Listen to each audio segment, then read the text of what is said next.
Okay. I read Todd's last night. He had this desperate cry in there of like, why God, why is this not working? It was like right before it was due. And I was like, I'm sorry. Yeah.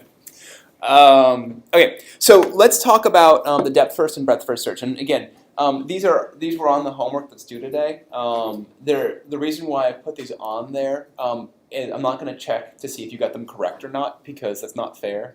But at the same time, you need to have the practice to see, since they are going to be on the test on Friday because of the snow day the other day. So let's talk about depth first and breadth first search. The idea behind depth first and breadth first search is that we want to be able to visit every node in a graph.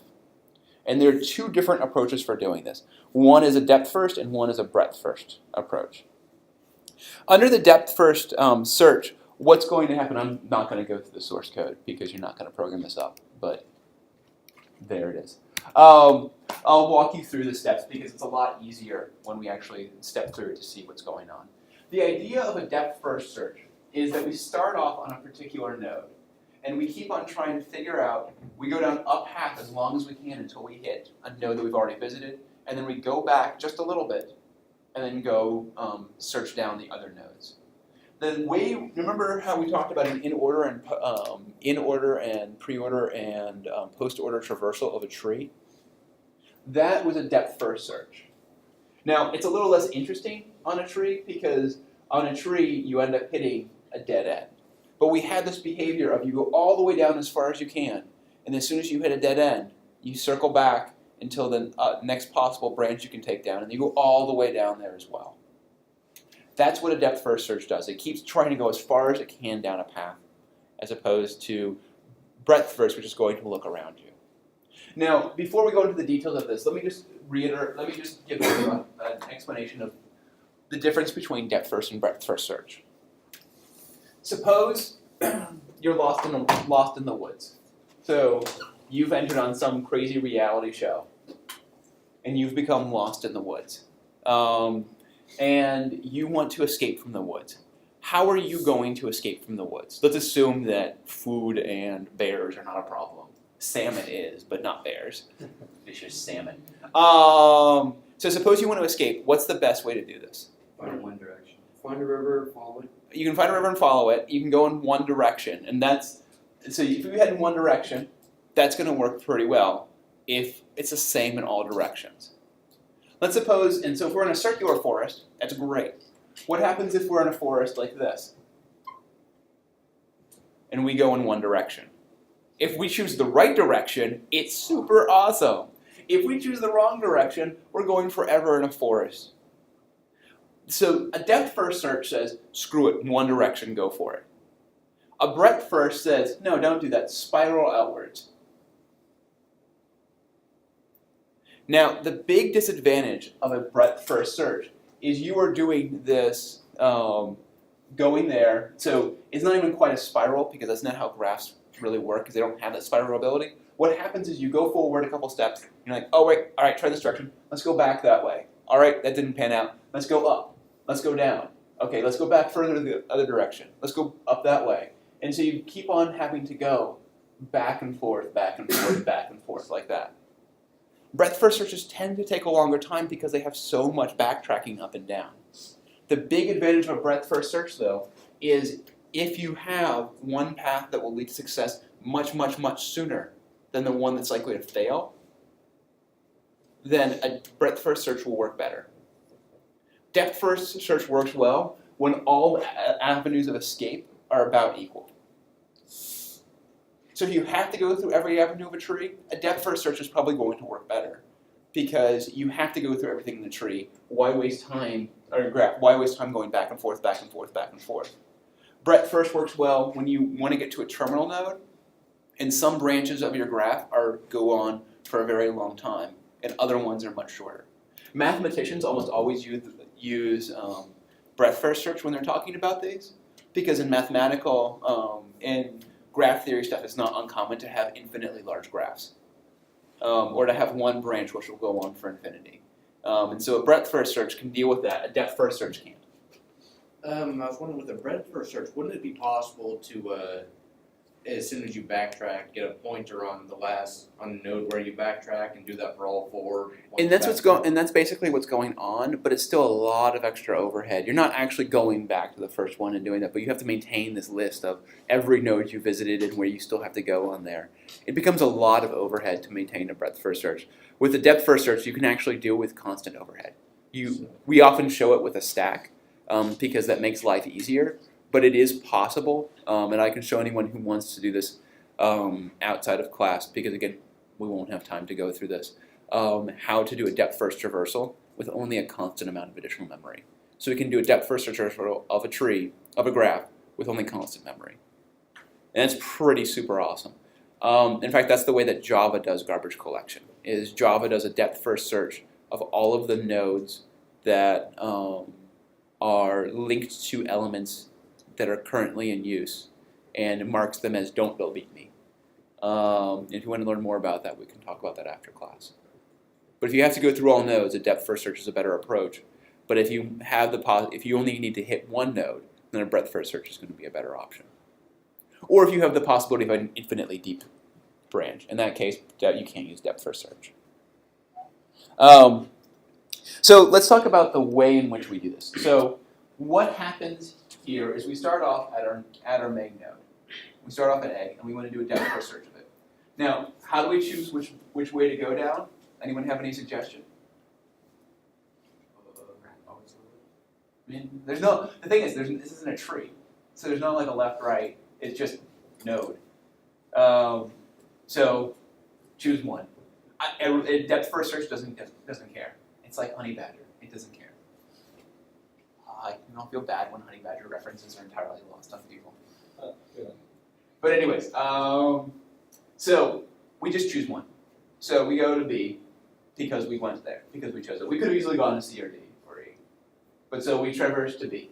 Once we get to B, we now have to choose another node from its path. So we choose another node that's connected to that we haven't already explored. Since we know we came in on this edge, we mark that as, it was called a discovery edge because it led to the discovery of a new node. Now over here, we're at B, we have a discovery back edge that was from A, so we're not going to go explore backwards. So we're going to choose a new edge that we're trying. And so we'll go to C. C will say, oh, you know what? For some reason, let's try this node that's going up. It's going to try that. In the process of trying to go up, it's going to realize that A has already been discovered. And so it's going to mark that edge as what's called a back edge. And it's going to say, no, we're not going to explore that one further. That'll take us back to where it began, and we're going as deep as we can possible. So after we do that, we then try, we're still at C, and we're now in the upper left corner here. We're now going to try another edge. Which edge do we try? Well, let's try D. We go to D. D will try its other edge and realize, oh, that's also a back edge as well. D has now exhausted all of the edges that can go down. And so then it returns back to C.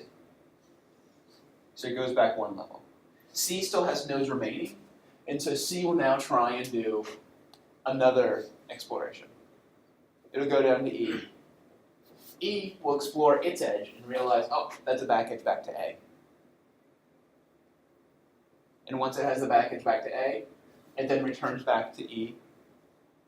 E will now try its remaining branches, of which there are none, and so it goes back to C. C will try its remaining branches, of which there are none. And then it'll go back to B, again, try all its other edges, there aren't any. And then it'll go back to A. A will try all its remaining edges that haven't been explored already or haven't been labeled as back edges. Even though we never went on those three edges from A, they've already been marked as explored as back edges. And so we'll never explore them. We're like, oh, we're done. So a back edge is any edge that leads to an already explored node. Right. Not just the first one? Any node that we've already explored. It happens in this example they're already the first one. Yeah, so when we were doing the homework, it seemed like it was just the first one. Yeah, no, it could be any one at all. It doesn't have to just be the first one. Can we traverse this so we can get back edges that Like, We're because not the homework, first you one. have like a node that's really off to the side of E. Yeah. And it has like a long edge all the way back over to the Yeah, so let's- it's going to be like E to B. Yeah, let's make an edge. So let's raise the thing here and let's modify this graph so that way. So if we were to add an edge right here between D to E, so I'll mark them on here using black and red as discovery and back edges. So discovery node, back edge. Let's go down this one first because we can do whatever way we want to. Discovery node, discovery, back edge, then we return back there. And now we're at E, we go down an additional path, back edge, and then return back that way. One of the things that this defines, when you look at all of the discovery edges on here, does this shape remind you of anything? It's called it's a spanning tree. And it's called a spanning tree because if we look at all the discovery edges, what do we have here? We have A goes to B, which goes to C. This is actually a line. Goes to E, goes to D.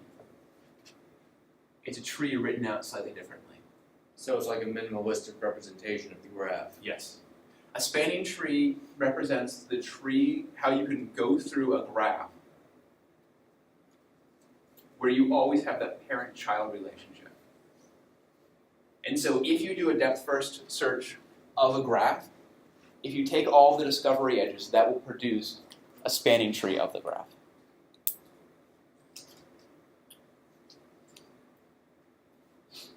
And that's part of the reason why we label them as discovery and back edges. Because one of the reasons why you typically do a depth-first search is to create the spanning tree.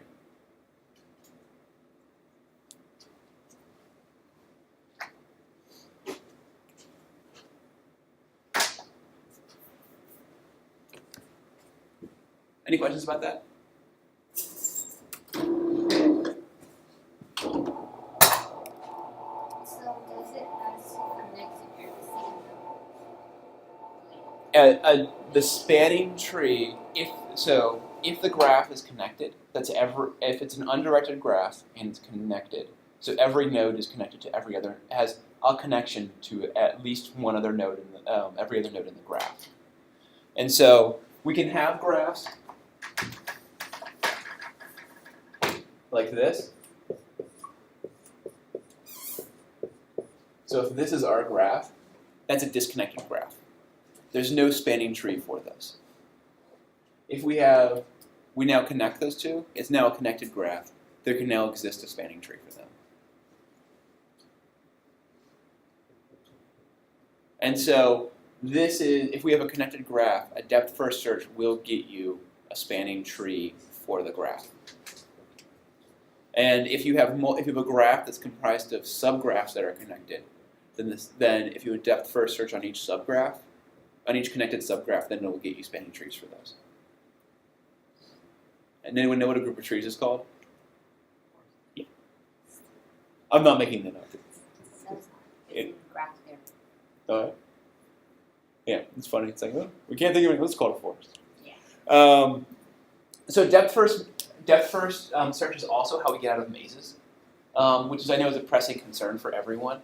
I'm trapped in a giant maze chased by a minotaur. How do I escape? How many people have heard this about corn mazes? That the way to escape from a corn maze is it's called the right hand rule. You put your right hand out and you follow the edge until you escape. Practical information. Has anyone heard this before? Okay. Left hand. I was. It doesn't matter. It does not matter. As long as you are consistent on it. I guess you really want to do it with your left hand if you're right-handed, so you can use your right hand to hold the sword to fight off the minotaur. Again, information you can use. So the idea, what ends up happening there is that ends up producing a depth-first search. And so this is sort of where you get the idea of always going to the rightmost child. You don't actually have to always go to the rightmost child, but when you do the right-hand rule on a maze, that forces you to do a depth first search. So you start up there and you follow the right hand side, what happens? You go up there, up, and then you trace around the maze. You come back up here, and then you go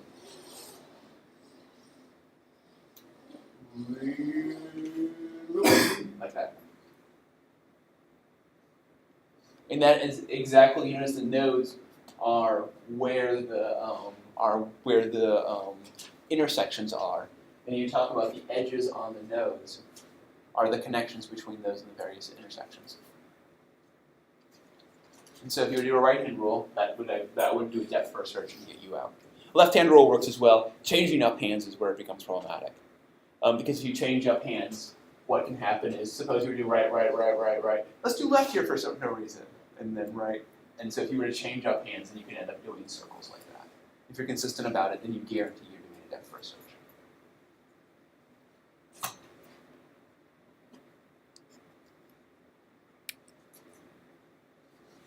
Yeah, we already talked about this. The running time of this is order n plus m, where n is the number of nodes and m is the number of vertices. And this assumes that you are actually doing what's called an adjacent list structure, which is in the slides. If you ever have to implement graphs, look it up. We talked about one of the different ways to implement, but we didn't talk about all of them. Since you're not going to be asked to program up graphs for this semester, that's not terribly important for right now. So N and M. N is the number of nodes, M is the number of edges.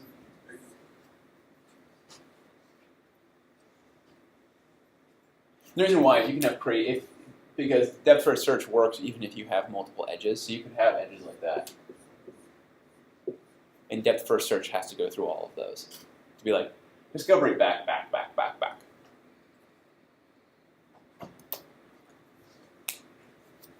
And that's everything that'll be on the test.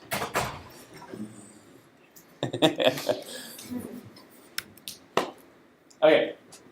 Everybody, any questions on depth first? Okay, let's talk about breadth first. Again, breadth first has the same running time as the big O set, n plus m, number of edges plus number of vertices.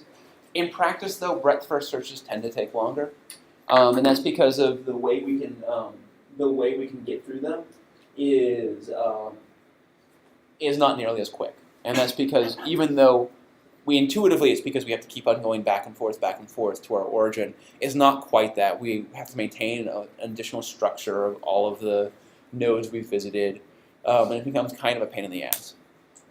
And so let's talk about the general approach for this.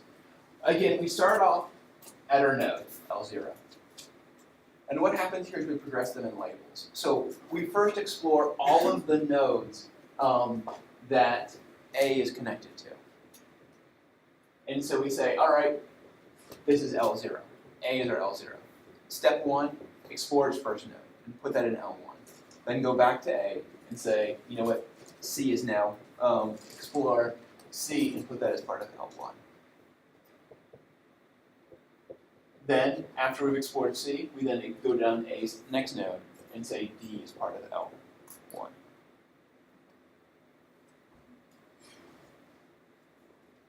Okay. Now what we do is for each of the nodes in L1, we do another exploration. So we say, oh, trying to go to C, oh, that's a node that's already been discovered. So that's a back edge. B can go to E and say, oh, that's a new node that's never been reached before. That's at level 2. So, will a lower, a higher, whatever level, never go back at true lower level? It can. So you mean, will like an L1 never go back to L0? Right. Because that would have been explored previously. That's a great question. What's the priority for which one it checks first? It doesn't care. It really doesn't matter. You just choose one. Oh, okay. Yeah. Because that's what I don't Yeah, no, it does not matter the order in which you check the nodes. Traditionally, when you're writing them out by here, it makes sense to do BCD, do them in alphabetical order. If you're talking about a test question, I will probably make it make the test easier to be done in that order. Although I might be a complete asshole and do it so it's actually more difficult in that order. That does seem like something I would do. No. No, it doesn't. But yes, no, you can do them in whatever order you so choose. Alright, so then we get to here. Now we don't explore any edges on E, we just note that it's part of level 2. And we go back and we try and explore anything that's left in B, of which there are none. We've already explored all its edges. So now we go back to C. C will now explore its edges. The first thing it does is it goes to E, and it's like, oh, that's a back edge because it's already been discovered previously. So you can have back edges down if you're talking to a node that's already been discovered, and you can have back edges across. You can't have back edges back up. So now that we've explored E, we continue. C is going to now try and explore D. Doesn't find anything. C will now finally explore F and denote that's something new. D will now try and explore its other edges. It'll explore its edges to F. We'll say, oh, that's a back edge. E and F, technically to make the algorithm work, we have to explore E and F as well and discover that neither of them have any new edges associated with them. Because we don't know that at that point.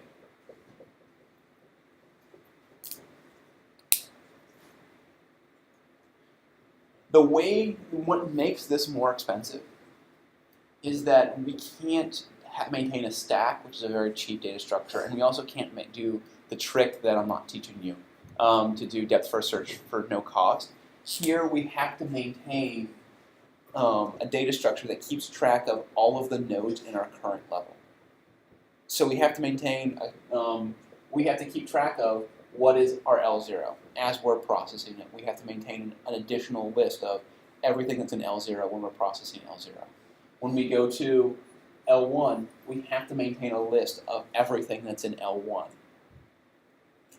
Not only that, but as we're building up L1, we have to do a list of L2. So as where a depth first search can be done with constant additional memory, a breadth first search requires order n additional memory, where n is the number of vertices we have in our system.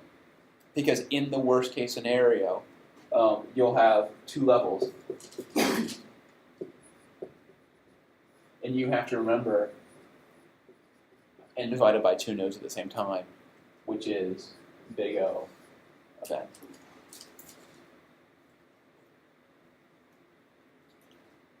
Any questions about that?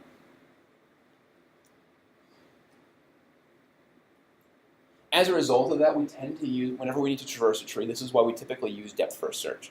Because very rarely do we in the real world have one branch that will go on for infinity. That very, very seldom happens in a computer. And we often don't have, if we need to traverse all the nodes in there, then a depth first search works just as well and is much easier to implement and much faster and requires less memory.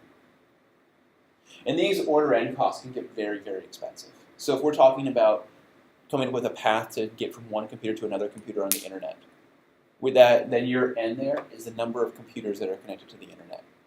That's a very, very, very big number. A real breadth first search of that's not possible. And so graphs tend to get very big very quickly.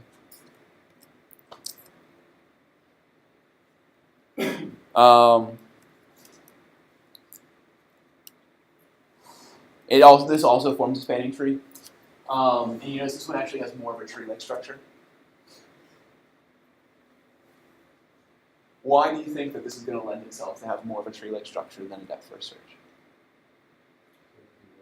Yeah, because you're always doing the layers, so you always have the parent and then the children and then the subchildren and the subchildren. They'll both have a tree-like structure, and they're both possible about it. This is going to enforce a flatter tree structure than a depth first search would. That's not typically a big concern when you're trying to get a spanning tree. It's just sort of an anecdotal, hey, typically when you use this, you'll get a flatter tree. I don't think there's any property here to specify that. There might be, but I've never heard research on that. It's just an observational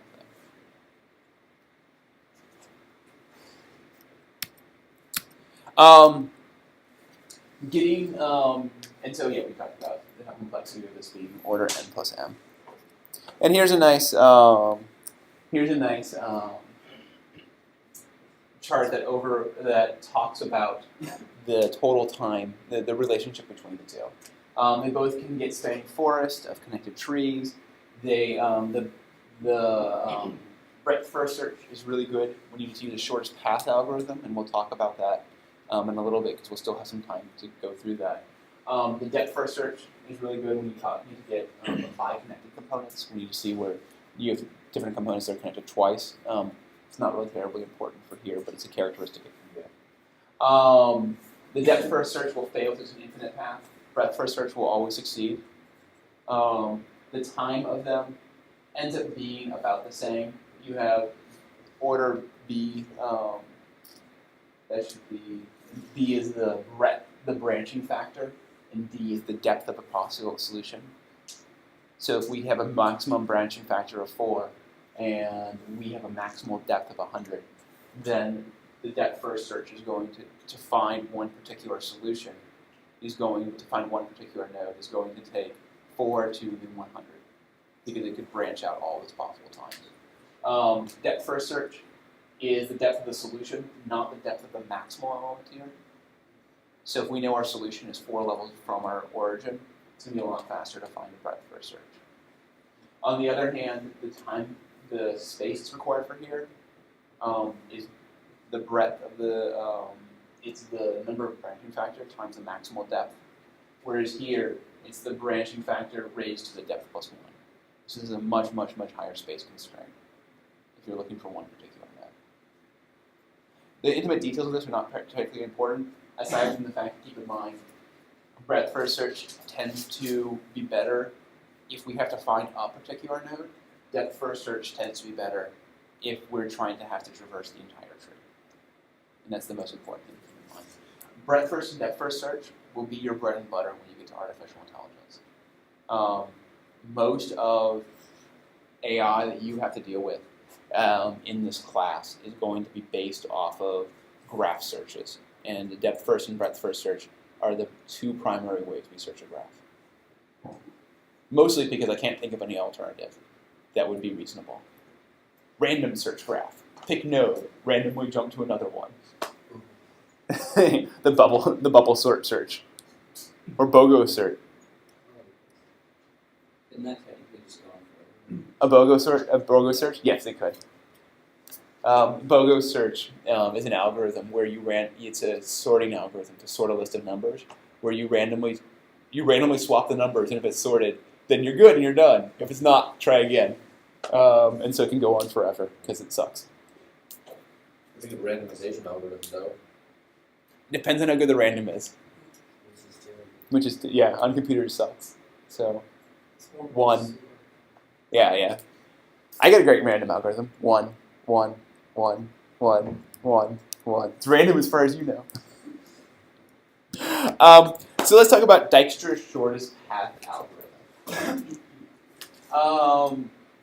This is, so Dijkstra, as you guys may have heard me talk about before, Dijkstra is one of the premier computer scientists. He was a professor at University of Texas for many, many years. And he was also kind of a crazy man. He hated computers. He didn't, which is very atypical for computer scientists. And he felt that computer programming would ruin the purity of his programs. He was also a very heavy smoker, which is why he died young. Was somewhat abrasive from my friends who were at UT when he was there. But that being said, he was also a genius. Most of the modern things that we use in computer science were created in some way, shape, or form by Dijkstra. Those of you who remember semaphores from Core 2, he made them. The most fundamental way we synchronize programs made by Dijkstra. So, pretty cool guy. He also made an algorithm that's called Dijkstra's shortest path algorithm. I don't think he called it Dijkstra's shortest path. I don't think he was that vain. Although I say if I come up with a non-blocking algorithm, I sure as shit would call it Block's non-blocking algorithm. But I think I have a free pass on that one. I did get my did I tell you this? I did get one paper I wrote that was called To Block or Not to Block. my advisor was trying to come up with names for it. I'm like, to block or not to block, to block or not to block. And he's like, all right, Aaron. I'm like, yes. I tried to get one of my co-authors to change his name to not block. He decided it was not worth it. I thought it was pretty funny. Anyways, so Dijkstra's shortest path algorithm is going to work on a graph where your edges are labeled, labeled with distances. And the idea is we want to find the shortest distance between two nodes in the system. And this is essentially a breadth-first search. It's a breadth-first search with some additional data thrown in there. So, again, rather than going through the pseudocode in isolation, let's run through the pseudocode with an example of what's going on. And so we start off and we have this array. And the array talks about the distance every node is from the origin. And so in this case, the origin is the node we're starting at, which is A. So our origin array starts off with 0 and then infinity for every other value. Again, implementing this, what do I want to put there? Max size. And what we're going to do is we're going to keep track of what's called the active set. And these are nodes that we have not yet locked down solidly for distance. And as soon as we do that, as soon as we lock down a node, what we'll do is we will remove it from the active set and keep on reducing it. So we start off at A, and we're going to repeat until the whole set is empty. So our active set includes all elements. We choose the vertex from the active set that has the smallest value in the array. So what value has the smallest one? A. So we remove A. And I'm sorry, these slides kind of jump around a little bit. We remove the vertex with the active node. We now remove it from the active set. And now what we do is for each edge next to V, we calculate what is the time it takes to get to those nodes. And then we say, is it actually an improvement? So A to get to B. How far is that? 3. Is that better or worse than infinity? Better. A to D, 4. A to F, 5. All those are better than infinity. So what we do here is we say, oh, compare them to there, and we now put those into our distance array. So now we have our distance array where we have 0, 3, 4, and 5. Okay? Now we want to remove the element from the active set that has the smallest vertex. Well, I just kind of showed it the next step. We're actually, B is going to have the smallest one because it's 3. So we'll remove that from the active set. And now we'll explore from B. And so now on B, we'll say, what is the distance from B to F? Well, the distance from B to F is 1. So the total distance from A would be 3 plus 1. So we compare, F will be 5 compared to 4. Then we also say, what's the distance from 1 to C? And again, this graph is doing them directed. They need not be directed for this graph to work. They must have edges. So B to C, that gives us a value of 1. So this distance to C is going to be 3 plus 1, which is 4. And so we end up with this comparison, where we have infinity to 4 to C, because now C is within our range, whereas F is 5 to 4. And so 4 is clearly a win, so we replace the value in F with 4. Now we look at this again and say, okay, which value is the smallest one in our active set? So we have C, D, and F, all have a value of 4. We can arbitrarily choose any of them. For grins, let's choose C. C can now explore D. and D is going to be the value of C plus 2, which is 6. And so we do a comparison, 4 to 6. Does that win? No. So we end up saying, no, we're going to unpack from there.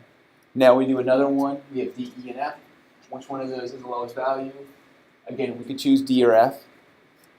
We'll choose D because it's alphabetically better. D will now try and explore B, but it will note that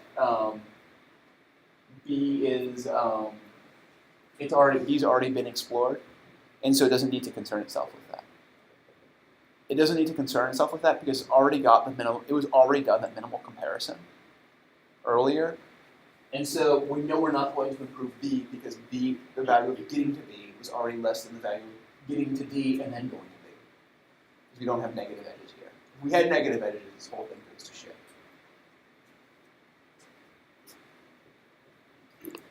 So from there, there's really no place we can actually even go from D. The only place we could go was back to B. So we bail out, and we now go to E and F. F is the only one of the, F is smaller than infinity. And so we now explore F. F can take us to D, which again, we've already explored, so there's no value there. And we remove F, and now we're at the point where the smallest value is infinity, which again, nothing you can really do. You can't really get anywhere from infinity. And so the final value of this is going to be 0, 3, 4, 4, infinity 4. Whenever there's an infinity, it means there's no way to get there from your origin to your destination.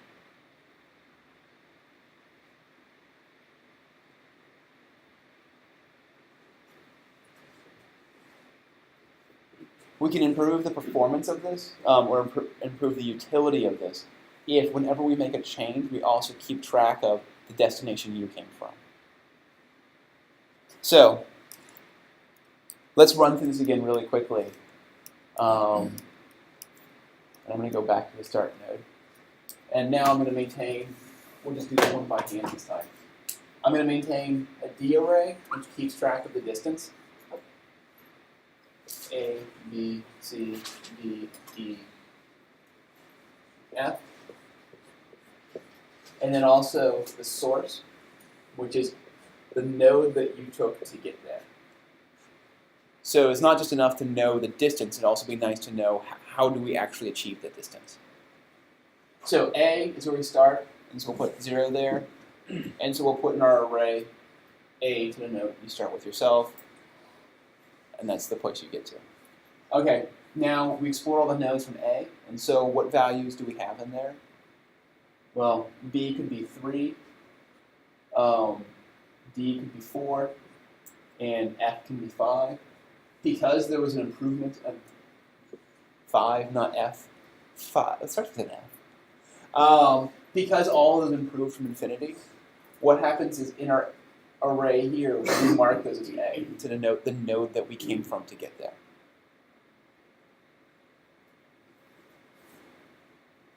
Now we start and we'll explore the minimal one is 3, 4, and 5. 3 is the minimal one. So 3, B can connect to F, and F would give it a value of 4, and B can connect to C, and that would give it a value of 4 as well. That's an improvement for C over infinity, so we mark B there. 5 to 4, 4 is an improvement there, so we'll solidly mark that as 4 and say that comes from B. Now we explore, so we've explored A, explored B, now we look at C, D, and F. Let's explore C. C looks at its neighboring node D. D looks at 4 compared to 6. Does it improve it? Nope. So we do nothing. There's no other place C can go, so we back out. We now try D. D can only go to a back node, so we're done there. F. F can only go to a back node as well, so we're done with that as well. And then E ends up being infinity. So how do we get that 4 node from B? How do we get F to be 4? Well, the way we get F to be 4 is we go to B, and we follow that to there. Now how does B go? B goes to A. And so you can use this to backtrack to figure out how you actually achieve the path to get there by always keeping track of the node that took you to get that smallest value. Because you know this way you got to F for its smallest value was from B, and the way F got its smallest value was coming directly from A.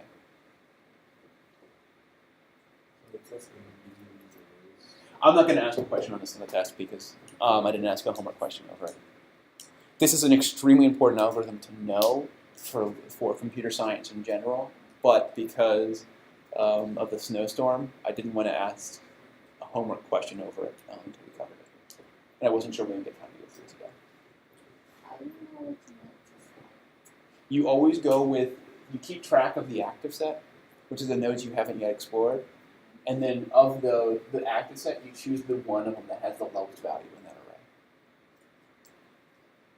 So if you look at the at this point, here our active set is B, C, D, E, and F, and the nodes in our the values in our active set are 3, infinity, 4, infinity, 5. No, I mean like A, does it always start at A? Oh, you get to choose whichever where your origin is. So that's a developer can choose that.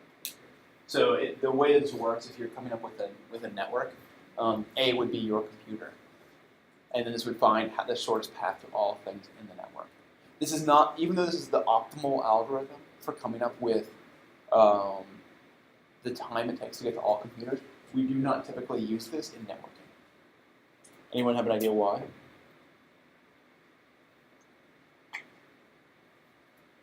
The time transmit and change based on. That's part of it, is that networks change times, and that sucks.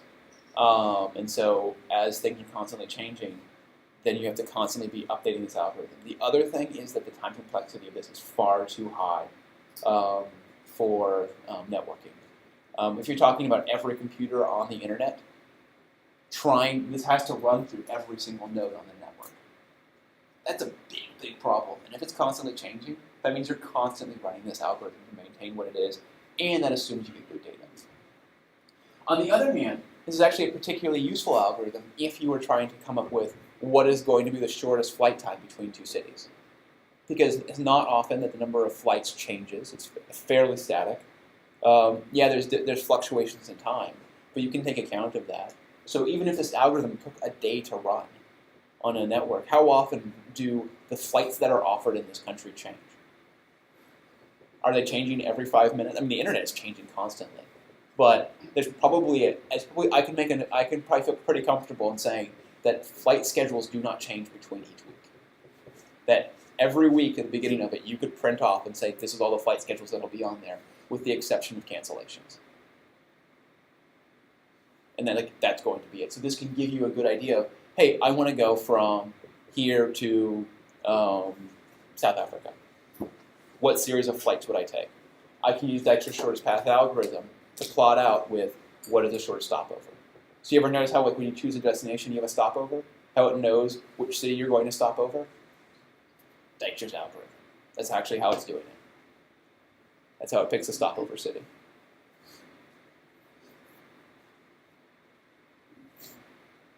And now you can annoy your parents when you're traveling with them. Like, I know how we pick the stopover city. And you're like, I really don't care. Unless they're computer science people, and they'll be like, all right, spell Dijkstra's name for me. And you're like, wasn't expecting that question. There's a D and a J. Yeah, there's DI and Dijkstra. All right, so that's it. Homework's over there. I'm posting the answer key to it online as well. It's already posted. Homework, whatever. Second written home, 2, 4. That's your turn. That's not your turn in. That's given back to you.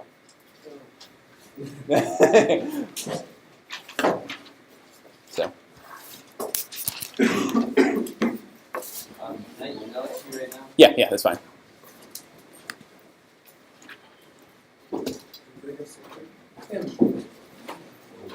Where are you? Tim,